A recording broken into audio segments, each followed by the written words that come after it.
ਤੇ ਵਪਾਰ ਦੀ ਗੱਲ ਮੈਂ ਕੀਤੀ ਸੀ, ਉਹਦਾ ਤੁਸੀਂ ਜਵਾਬ ਨਹੀਂ ਦਿੱਤਾ। ਵਪਾਰ ਨੂੰ ਜਿਹੜਾ ਲਹਿੰਦੇ ਚੜ੍ਹਦੇ ਦਾ ਇਹਦੇ ਨਾਲ ਕੀ ਫਾਇਦਾ ਹੋ ਸਕਦਾ ਦੋਵਾਂ ਮੁਲਕਾਂ ਦੇ ਆਵਾਮ ਨੂੰ ਖਾਸ ਕਰ? ਦੇਖੋ ਜਿੱਦਾਂ ਤੁਸੀਂ ਸੋਚਦੇ ਹੋ, ਅਸੀਂ ਤਾਂ ਸੋਚਦੇ ਹਾਂ ਵੀ ਪੰਜਾਬਾਂ ਨੂੰ ਦੋਨਾਂ ਦੇਸ਼ਾਂ ਨੂੰ ਬਹੁਤ ਵੱਡਾ ਫਾਇਦਾ ਹੋ ਸਕਦਾ ਹੈ ਨਾ। ਪਰ ਸੰਬੰਧ ਠੀਕ ਹੋਣ, ਜਿੱਦਾਂ ਹੁਣ ਸਾਡੇ ਵੀ ਆ ਕਈ ਸਮੱਸਿਆਵਾਂ ਪੈਦਾ ਹੋਈਆਂ, ਜਿਸ ਤਰ੍ਹਾਂ ਨੌਕਰੀ ਨਹੀਂ ਮਿਲਦੀ, ਬੱਚੇ ਬਾਹਰ ਚਲੇ ਗਏ, ਤੇ ਜੇ ਵਪਾਰ ਹੋਵੇ ਤੇ ਥੋੜਾ ਜਿਹਾ ਮੇਰਾ ਸੋਚਦਾ ਪੰਜਾਬ ਲਈ ਵੀ ਬਰੀਥਿੰਗ ਸਪੇਸ ਮਿਲੇ। ਆ ਬੱਚੇ ਤੁਹਾਨੂੰ ਦੇਖਣ ਲਈ ਆਏ ਆ, ਖੁਸ਼ ਹੋ ਰਹੇ ਆ ਸਾਡੇ ਪਿੰਡ ਸਰਦਾ, ਕਿਉਂਕਿ ਤੁਹਾਡੀ ਜਿਹੜੀ ਪਗੜੀ ਹੈ ਨਾ, ਇਹਨੂੰ ਬੜਾ ਸਤਿਕਾਰ ਕਰਦੇ ਪਾਕਿਸਤਾਨ ਦੇ ਵਿੱਚ, ਪੰਜਾਬ ਦੇ ਵਿੱਚ ਖਾਸ ਕਰ। ਤੇ ਤੁਸੀਂ ਇਹ ਯੂਥ ਨੂੰ ਕੀ ਸੁਨੇਹਾ ਦੇਣਾ ਚਾਹੋਗੇ ਜਾਂਦੇ ਜਾਂਦੇ? ਮੈਂ ਜਿੱਥੇ ਮੇਰੇ ਚਾਚਾ ਜੀ ਤੇ ਪਿਤਾ ਜੀ ਪੜ੍ਹਦੇ ਰਹੇ ਪੁਲ 45, ਉੱਥੇ ਸਕੂਲ 'ਚ ਵੀ ਜਾ ਕੇ ਆਏ ਆਪਾਂ, ਇਹ ਸੀਗੇ ਲੜਕੇ ਨਾਲ ਤੁਹਾਡੇ, ਤੇ ਉੱਥੇ ਵੀ ਮੈਂ ਇਹੀ ਗੱਲਾਂ ਕੀਤੀਆਂ ਬਈ ਬੱਚਿਆਂ ਨੂੰ ਖੇਡਾਂ ਖੇਡਣੀਆਂ ਚਾਹੀਦੀਆਂ, ਚੰਗੀਆਂ ਕਿਤਾਬਾਂ ਪੜ੍ਹਨੀਆਂ ਚਾਹੀਦੀਆਂ, ਧਾਰਮਿਕ ਸਥਾਨਾਂ 'ਤੇ ਰਹਿਣਾ ਚਾਹੀਦਾ।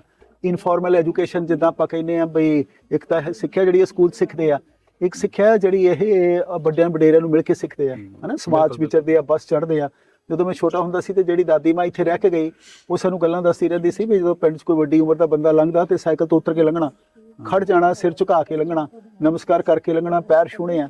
ਸੋ ਜਿਹੜੀਆਂ ਮੋਰਲ ਵੈਲਿਊਜ਼ ਬੜਾ ਵੱਡਾ ਸੁਨੇਹਾ ਰੱਖਦੀਆਂ। ਮੈਂ ਇਹੀ ਬੇਨਤੀ ਬੱਚਿਆਂ ਨੂੰ ਕਰਦਾ ਵੀ ਬਹੁਤੀ ਵਾਰੀ ਹੁਣ ਨਵੀਂ ਪੀੜ੍ਹੀ ਮੋਬਾਈਲ ਫੋਨ ਤੇ ਆ ਗਈ, ਉਹ ਆਪਣੀਆਂ ਮੋਰਲ ਵੈਲਿਊਜ਼ ਨਾਲੋਂ, ਆਪਣੇ ਧਰਮ ਨਾਲੋਂ, ਥੋੜਾ ਆਪਣੀ ਸੱਭਿਆਚਾਰ ਨਾਲੋਂ ਦੂਰ ਹੋ ਰਿਹਾ। ਉਹਨਾਂ ਨੂੰ ਨੇੜੇ ਰਹਿਣਾ ਚਾਹੀਦਾ ਔਰ ਮਿਹਨਤ ਭਰੀ ਜ਼ਿੰਦਗੀ ਜੀਣੀ ਚਾਹੀਦੀ। ਤੁਸੀਂ ਖੇਡਾਂ ਦੀ ਗੱਲ ਕੀਤੀ, ਖੇਡਾਂ ਅਕਸਰ ਕਹਿੰਦੇ ਗਰਾਊਂਡ ਆਬਾਦ ਹੋਣ ਤੇ ਹਸਪਤਾਲ ਵੀਰਾਨ ਹੋ ਜਾਂਦੇ ਆ, ਤੇ ਖੇਡਾਂ ਅੱਗੇ ਜਿਹੜੀਆਂ ਤੁਹਾਨੂੰ ਇੱਕ ਦਰਵੇਸ਼ੀ ਲੈਣ ਦਿੰਦੀਆਂ ਹੁੰਦੀਆਂ ਸੀ, ਤੁਸੀਂ ਗੁਨਾਹ ਤੋਂ ਬਚਦੇ ਸੀਗੇ, ਆਪਣੇ ਆਪ ਨੂੰ ਬਚਾ ਕੇ ਰੱਖਦੇ ਸੀਗੇ ਹਰ ਤਰ੍ਹਾਂ ਦੀ ਬੁਰੀ ਐਕਟੀਵਿਟੀ ਤੋਂ। ਲੇਕਿਨ ਹੁਣ ਬਦਕਿਸਮਤੀ ਦੇ ਨਾਲ ਜਿੰਨੇ ਵੀ ਪਲੇਅਰ ਆ ਸਾਡੇ, ਇਹ ਨਸ਼ਿਆਂ ਤੋਂ ਦੂਰ ਰੱਖਦੀਆਂ ਸੀ ਗੇਮਾਂ, ਹੁਣ ਨਸ਼ਾ ਕਰਕੇ ਜਿਹੜੇ ਗਰਾਊਂਡਾਂ 'ਚ ਉਤਰਦੇ ਆ। ਬਿਲਕੁਲ ਸਹੀ ਗੱਲ। ਕਈ ਬੱਚੇ ਮੇਰੇ ਵੱਲ ਵੇਖੋ, ਤੁਹਾਡੇ ਕੰਮ ਦੀ ਗੱਲ ਆ। ਜਦੋਂ ਮੈਂ ਮੈਟ੍ਰਿਕ 'ਚ ਇੱਕ ਸਟੂਡੈਂਟ ਸੀ, ਇੱਕ ਉਦਾਹਰਨ ਮੈਨੂੰ ਬਹੁਤ ਚੰਗੀ ਲੱਗਦੀ, ਜੋ ਮੈਂ ਬੋਲ ਰਿਹਾ ਤੁਸੀਂ ਸਮਝ ਰਹੇ ਬੱਚਿਓ? ਇੱਕ ਪੱਤਾ ਤੋੜਿਓ, ਇੱਕ ਪੱਤਾ ਤੋੜਿਓ।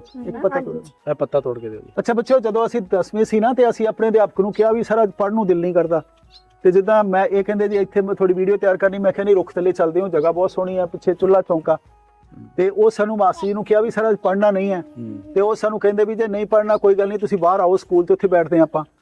ਤੇ ਸਾਨੂੰ ਬਿਠਾ ਕੇ ਉਹਨਾਂ ਨੇ, ਜਦੋਂ ਅਸੀਂ ਸਾਰੇ ਚੁੱਪ ਕਰ ਗਏ, ਫਿਰ ਉਹਨਾਂ ਨੇ ਇੱਕ ਮਨੀ ਪਲਾਂਟ ਦਾ ਪੱਤਾ ਤੋੜਿਆ ਬੱਚਿਓ, ਤੇ ਐਦਾਂ ਕਾਗਜ਼ ਵਾਂਗੂ ਨੂੰ ਪਾੜ ਲਿਆ, ਪਾੜ ਕੇ ਥੱਲਿਓਂ ਥੋੜਾ ਜਿਹਾ ਗੁੱਦਾ ਨਿਕਲਦਾ ਨਾ ਮੋਟੇ ਪੱਤੇ ਚੋਂ, ਔਰ ਉੱਥੇ ਪਾਣੀ ਪਾ ਕੇ ਐਦਾਂ ਉਹ ਤਬਕਾ, ਤੇ ਉਹਨੂੰ ਕਹਿੰਦੇ ਆ ਜਿਹੜਾ ਨੀਲਾ ਜਿਹਾ ਗੁੱਦਾ ਨੂੰ ਕਲੋਰੋਪਲਾਸਟ ਕਹਿੰਦੇ। ਫਿਰ ਉਹਨਾਂ ਨੇ ਸਮਝਾਇਆ ਵੀ ਪੱਤੇ ਆਪਣਾ ਭੋਜਨ ਕਿੱਦਾਂ ਬਣਾਉਂਦੇ, ਤੇ ਖੁਰਾਕ ਕਿੱਦਾਂ ਬਣਾਉਂਦੇ, ਹਨਾ।